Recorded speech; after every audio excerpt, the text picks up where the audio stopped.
Good day mga kaihip and welcome back to our vlog called Let's Talk About Sax. At this point or during this episode, we'll be talking to an Ilonggo saxophone player this time. He's a Weisenberg endorser.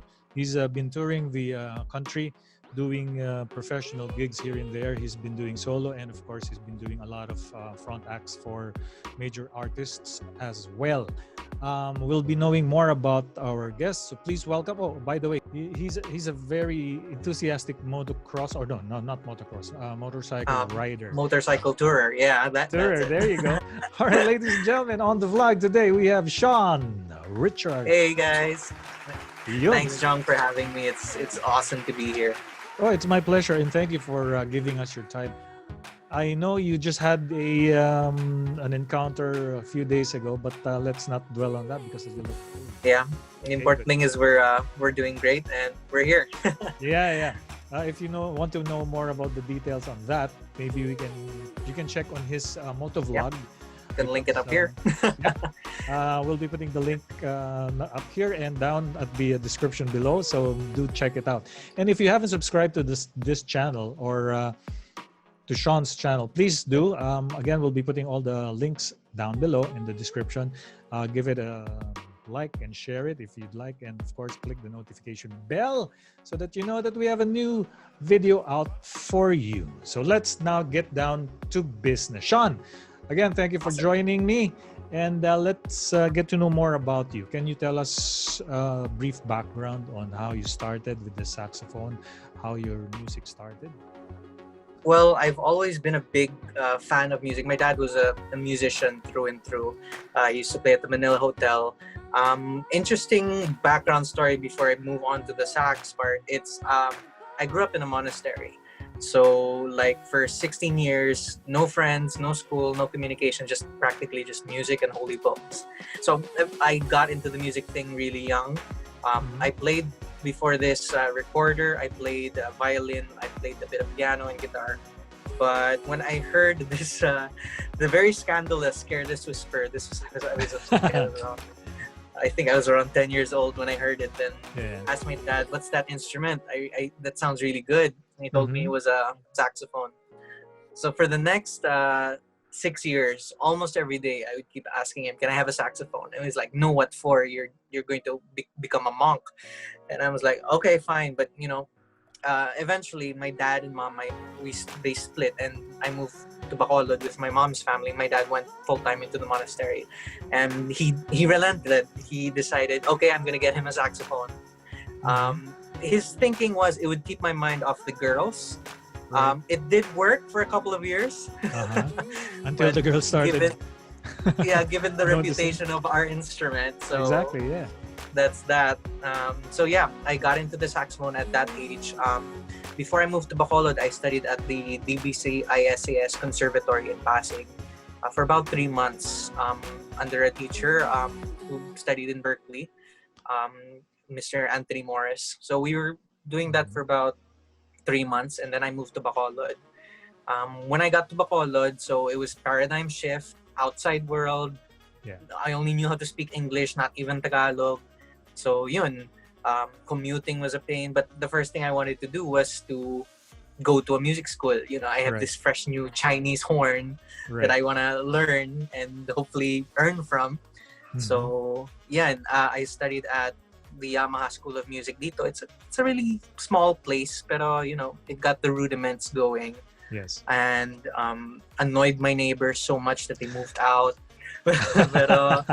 pero these were people who were renting from us. So essentially my family's income went kaput. So I told my mom, I'm gonna make it up to you. When I get good at this, I'm gonna make it up to you. Right. So eventually I met the manager, met contacts, and then I started performing little by little, getting better until I'm where I am today. Right. Okay, that's an interesting story, especially the monastery part. But maybe in another vlog we'll dwell on that. But for this vlog, we'll talk about your being a professional saxophone player. So you said that you transferred to Manila from you went to Bacolod and then you became a professional at what age did you start? My first paid gig was 17, I think, 16 or 17. Okay. Yeah. Do you remember where this was and what occasion was it? Yeah, at the local El Fisher, it was a wedding. I was wearing an oversized tux and oversized pants handed down to me from my grandpa. But no, Mhm. it was an exciting time for me. So, you also mentioned that you only speak English, but you do know how to speak Tagalog now, I suppose. I know, Yes, Ilonggo, I I do. guess, no? Not super duper fluent, pero marunong ako mag Tagalog. There's Yeah. a slang, but andyan siya. Why the slang? Why English? Is your father a foreigner or? No, he's actually born Cebuano. We're half Spanish. So Okay. when we grew up in the monastery, English was the first language, and the second language was Latin. So that's what we were required to learn. And the Tagalog thing I learned from watching soap operas, of which Mhm. you were a major influence on my mom. So so she's gonna be happy when this Oh vlog wow, interview comes out. that's good to know. I'm honored. Anyway, so okay, again, that monastery thing is really intriguing me, but I'm gonna try to control myself and stop myself from asking you those questions. So, Sure. let's talk about your gear, and this is the portion where we call, or what we call, what's your gear.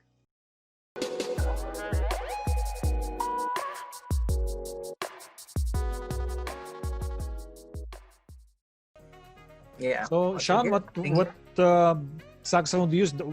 But first and foremost, I know because you're a Weissenberg endorser.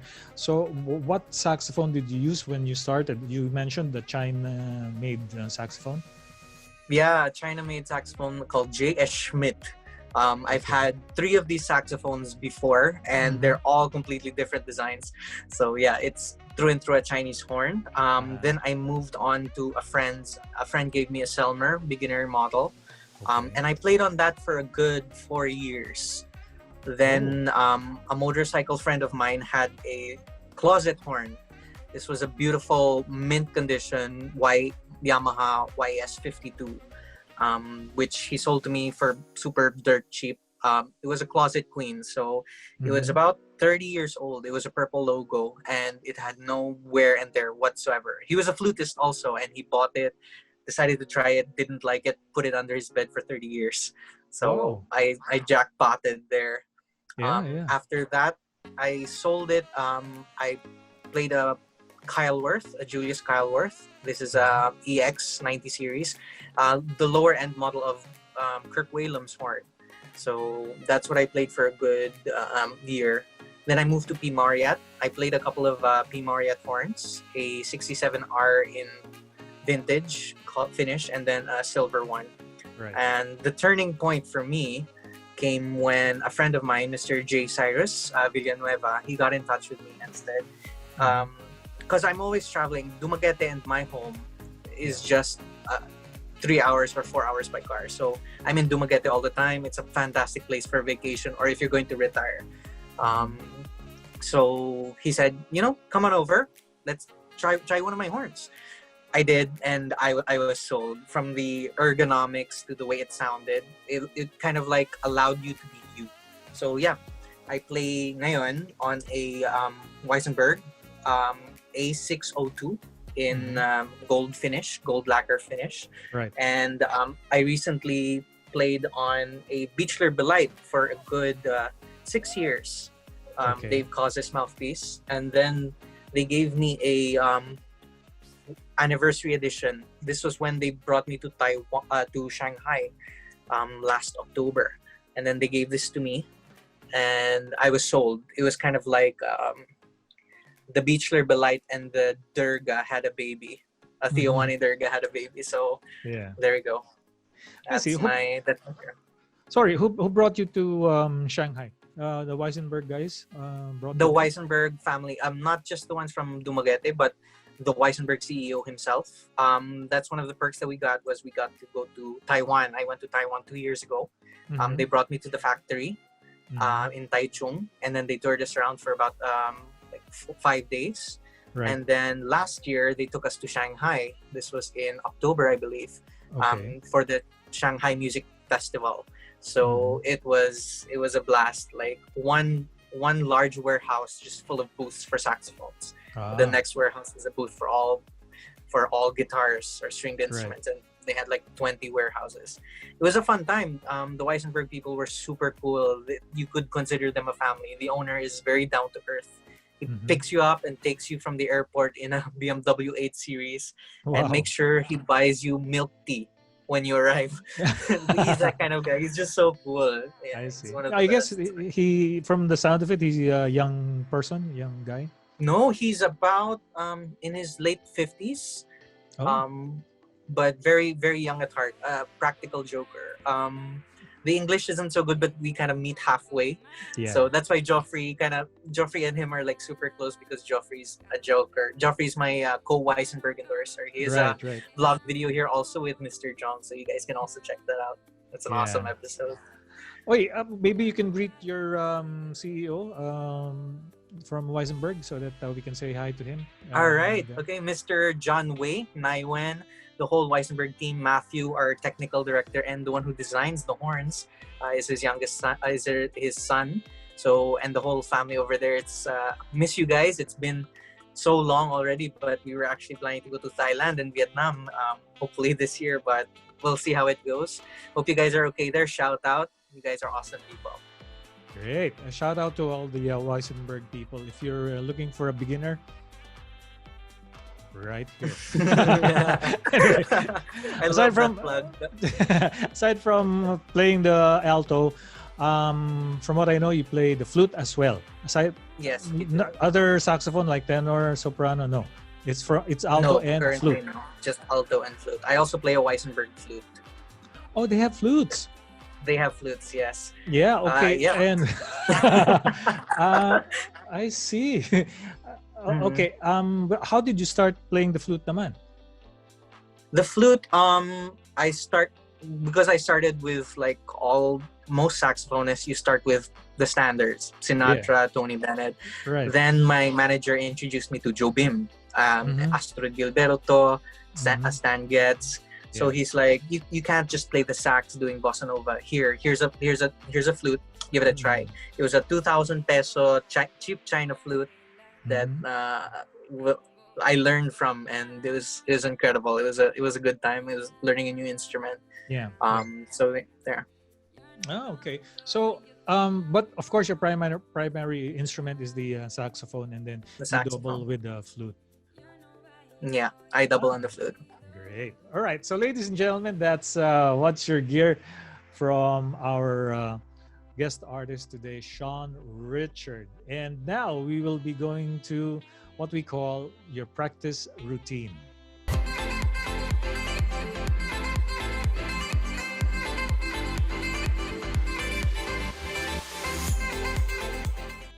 Sean, can you give us an idea on how you practice? Do you practice daily? Do you practice? Do you have a schedule?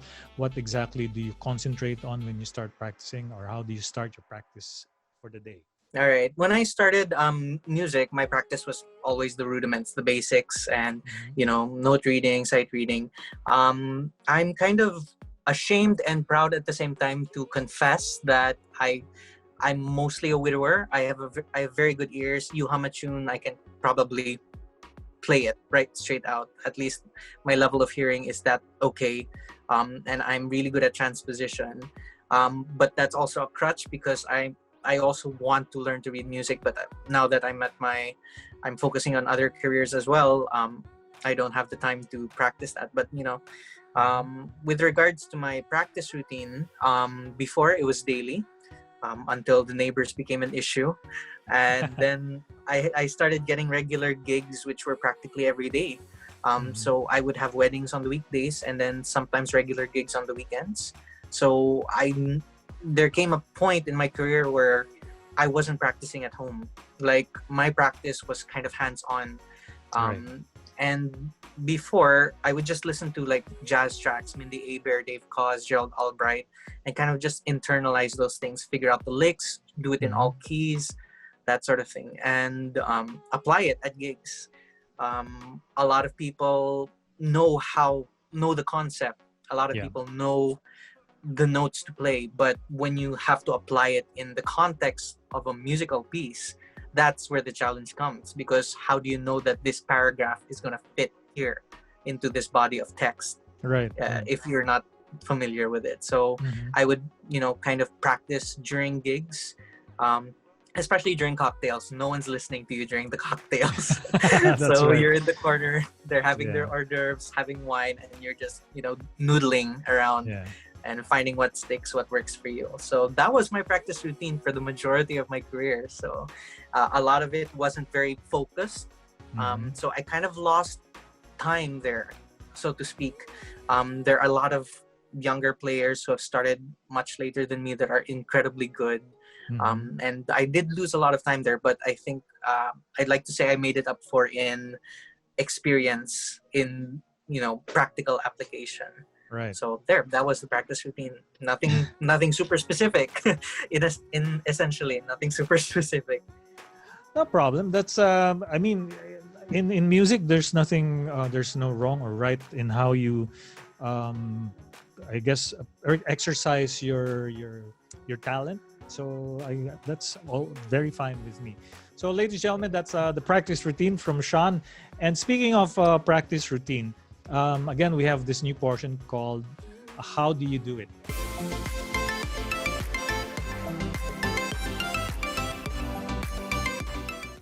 Sean and I were discussing before during the pre-interview that he'd like to focus on a particular thing, and this is called inflection. So this is for our portion called "How Do You Do It?" So Sean, please take it away. Let's talk about inflection. What exactly is inflection in the first place? All right.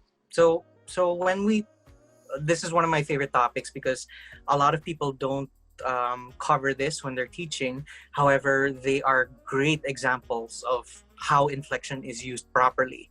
We have plenty of local sax players who are just absolute monsters and real good players. We have Nikki Tejedor. She's amazing.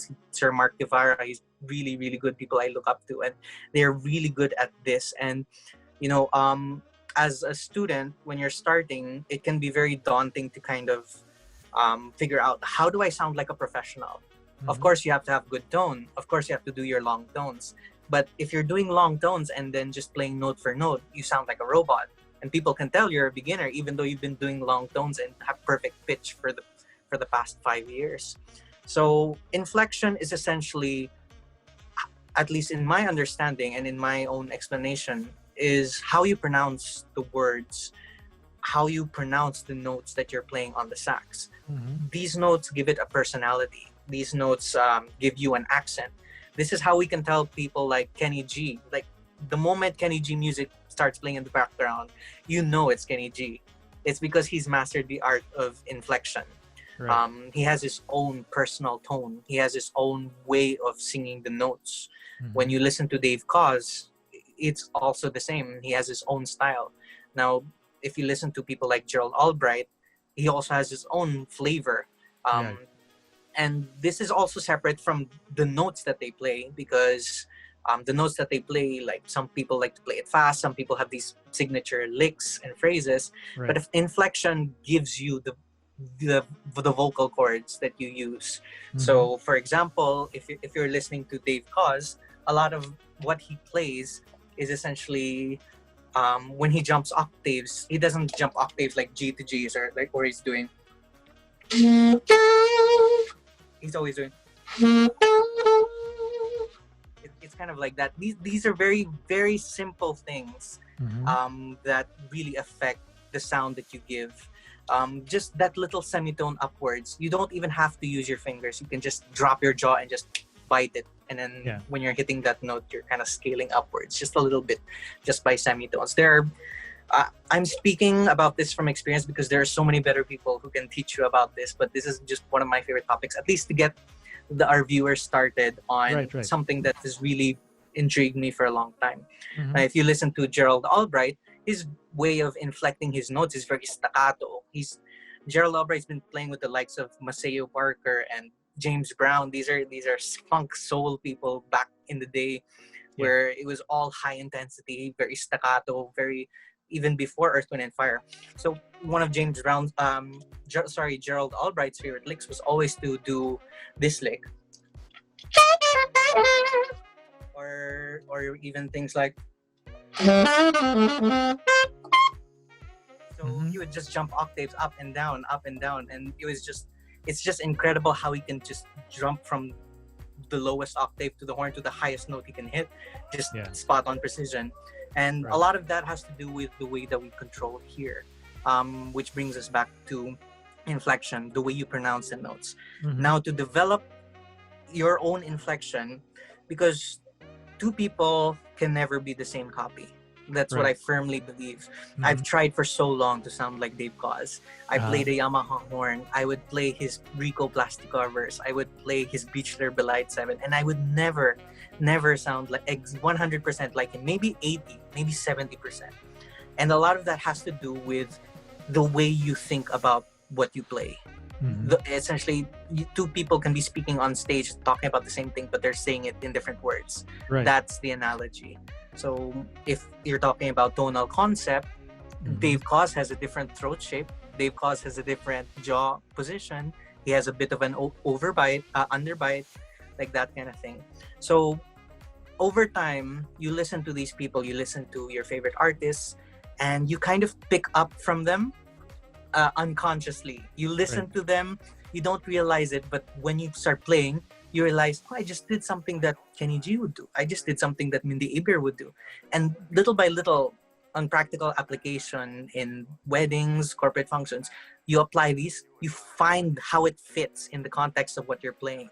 Like, for example, for those of you who play Feel So Good by Chuck Mangione, you can relate it there, because you can even play songs like Lead Me Lord during the ad-lib portion of Chuck Mangione's Feel So Good. You try it on your next gig. you try playing Lead Me Lord on Chuck Mangione, and it works because you're able to apply it in context. And so inflection, you create your own personal tone. Just listen to the people that you love to listen to, and eventually you will become you. You will become your own sound. People will be able to recognize you for who you are. We shouldn't try to emulate the best artists or our favorite artists on a 1-by-1 ratio. Like, we can never do that. We can take their best qualities and make it our own, because at the end of the day, we're all different people, and we all have the potential to become really good saxophonists if we push ourselves to it. Wow. That's very, very interesting, and I learned a lot from that. In fact, I was about to ask you, is inflection different from articulation? Does that articulation has a lot to do with it. In fact, I think inflection might even be the wrong word to use, at least in my understanding. Articulation has plenty to do with that, the way you pronounce your word, but inflection also is kind of how you play it in a holistic manner. Essentially the way you speak, not just the way you say a particular word. So that's my understanding of inflection. Right. So, okay. What do you advise us, like myself, how to develop our inflection or articulation? Listening, I suppose.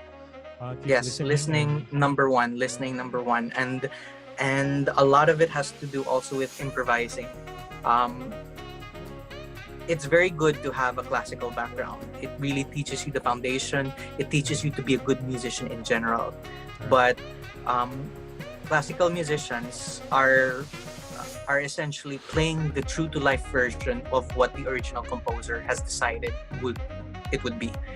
Jazz is different, not better, but different in the sense that you can add your own individual interpretation to it. That's why no two jazz solos are ever the same. You ask Michael Brecker to play his exact jazz solo, he won't do it, because every song, every performance is different.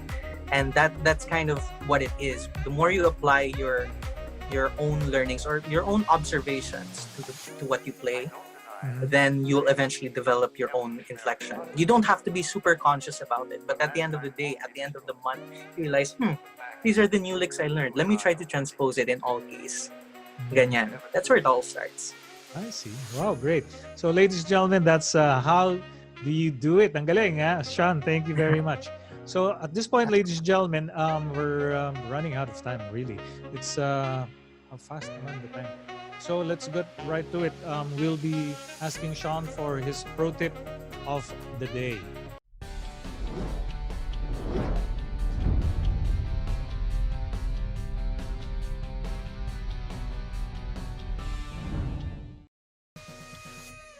again, during the pre-interview, Sean and I were discussing what exactly he would like to talk about for his pro tip, and he has something very, very interesting to share with us. So, Sean, take it away. Pro tip of the day. Well, every musician is going to tell you different things, and if I were given 10 instances, I would tell you 10 different things. But for me, the most important pro tip is, as much as possible, one of my favorite things is not just the musical aspect, but it's also the marketing aspect. The pro tip to becoming a professional is packaging. You package yourself to the people you are going to perform to. You package yourself as a professional. You package yourself in a suit and a tie. Make sure they're properly fit. Make sure that you have good pictures of yourself performing. Make a portfolio. When you reach, the important thing also in terms of packaging is when you present it to people. You reach out to wedding coordinators. You build that network. I didn't start performing around the Philippines just by staying in my bedroom and playing the same scales over and over. You have to reach out. The way I got in contact with SM, because I played at SM City Bacolod, I played at SM City Iloilo's opening for South Point. They then invited me to play at the opening of SM City Ormoc and SM City Palawan. So I played at all these openings. I played with actors, fronting for actors like Zian Lim. Mr. John Cuenco also, he doesn't really super duper remember, but I'll send him a picture. And then, Oh no. and then so a lot of that the way I started there was I walked up to an employee and he happened to be a marketing employee. And I told him, hey, I played the sax. These are my videos. Do you have an email? I'll send these to you. You have to go out of your comfort zone. The pro tip is packaging. Package yourself well, whether it's a YouTube channel, whether it's a couple of videos. Show that you are someone who looks good on stage. And when I say look good, it doesn't mean face value. It doesn't mean you dress well. It's all of those things. You don't have to be good looking. You don't have to wear the most expensive shoes. You don't have to do all these things. But the important thing is you know how to carry yourself. It's just like being a stage performer. People in theater know this. And when you package yourself like that, they will come to you. You will get calls. Coordinators will call you and say, hey, I have a couple looking for a sax player. You're the one I thought of. So yeah, that's how you develop yourself.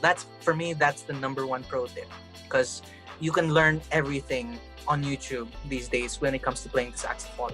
But you're going to have to learn from experience how to package yourself, how to get those gigs. Yeah, naman. Very good. Actually, I'm so tempted to add to what you said, but just gonna leave it at that because it's another topic for another time. Yeah, because it's packaging and marketing is an entirely different thing altogether. But it takes a lot of know-how and guts to do marketing. You need to be right, like what you said, to be out there and what to say to those people and how to present yourself. It's a totally different thing altogether. So, but exactly. the starting point of it is that again, since we're in a time where all of our videos are on YouTube, on Facebook, I think the first thing is it's a very good time to develop ourselves as players, especially since we don't really have gigs. Right. So instead of like wasting away, and if you're lucky enough, you have passive income or you have another sideline, and at the same time focus on developing your skills. There's so much time that we have on our hands that we're gifted to now because of this pandemic. So work on it. We can work on it. And again, if you are gonna put it out there, be ready to accept criticisms or comments. Exactly. There are so many times you're gonna be told no. There are so many times that people have told me, what on earth are you playing? So many people, like, these are all learning experiences. Number one, charged experience. You're never going to be Kenny G in one day. Right. But secret, before I finally wrap this up, in terms of packaging, the more expensive you look, the more expensive you can charge. That's true. That's very true. But also you have to back it up because that'll bite you back. The number one the number one source of income for a careering saxophonist, Mhm. especially in the Philippines where it's all about connections. People are going to have a hard time finding you if it's just for a one-time thing. The number one connection is always going to be your wedding coordinator. They're always going to ask their coordinator, can we get this guy? Or if you have a good, strong YouTube channel like Mr. Mark Dimayuga, really good friend of mine, super duper nice guy, Mr. Sax Serenade. So those are avenues. But number one, first and foremost, your coordinator. And you do that by looking good and by performing well, which in turn makes the coordinator look good. They're going to compliment their coordinator based on your performance. So the coordinator is going to be like, well, that adds to my portfolio. I'm going to get you again. So yeah, always be sure you dress well, package well, play well.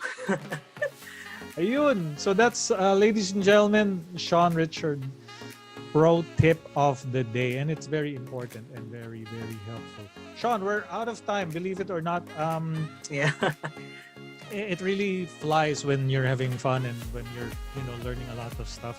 Again, thank you very much for joining me tonight. And I know Thank you so much for having me. You just came from the clinic, and again, check out his motovlog. I'll be posting all the links where you can connect with Sean as well down in the description below. Or would you like to endorse something or thank someone before we say goodbye, Sean? Please do so now. One thing is I'd just really like to commend the saxophone community of the Philippines. All the people involved with, it's a small world in the saxophone community. We play a really rare, pretty expensive instrument, and the shout out to all the people who are helping bring up, the passion for the saxophone. We don't want it to be a dying instrument. It's an incredible instrument, and it doesn't get enough recognition, in my opinion, especially when it comes to events. So to all my fellow sax players out there, keep up the good work. We're gonna get through this pandemic. This goes out to all musicians. So yeah, just keep working on it. When we'll get through this and we'll come out stronger than before. Yeah, very nice. No, well said, Sean. For a 27-year-old, tama ba? 27, turning 28. So Oh my almost at that 30 life crisis. Oh wow, I still have a long way to go then. Anyway, maybe next vlog we'll talk more. Maybe we can also, I should put out a vlog for the flutists naman. I'm a flutist. Yes, so that's a doing this. great idea. That's a great idea. Because I'm very interested in the sax nowadays. That's why might as well. Because I'm learning a lot of stuff from you guys, and thank you very much for giving me the time and honoring me with your know-how and your time for sharing. Thank you. I'm so honored to be on your show. Nako, maraming salamat. So Sean, again, thank you very much. And ladies and gentlemen, if you liked the video today, please, again, I'm asking for your support to subscribe to our channels, both mine and Sean's channel as well. Because during this pandemic, your subscription will help us a lot. Believe it or not, because it will give us ayuda from you. So making it sound like I'm begging, but yes, I am. It's honestly just good. Yeah, well, just subscribe to our channel, and again, if you like it, share it, like it, and click on the notification bell, and watch out for our next vlog. So once again, this is John Cuenca together with Seanne Richard Yared on Let's Talk About Thank you, Sax. guys. We'll see you again soon. Thank you very much. See you. Bye, guys.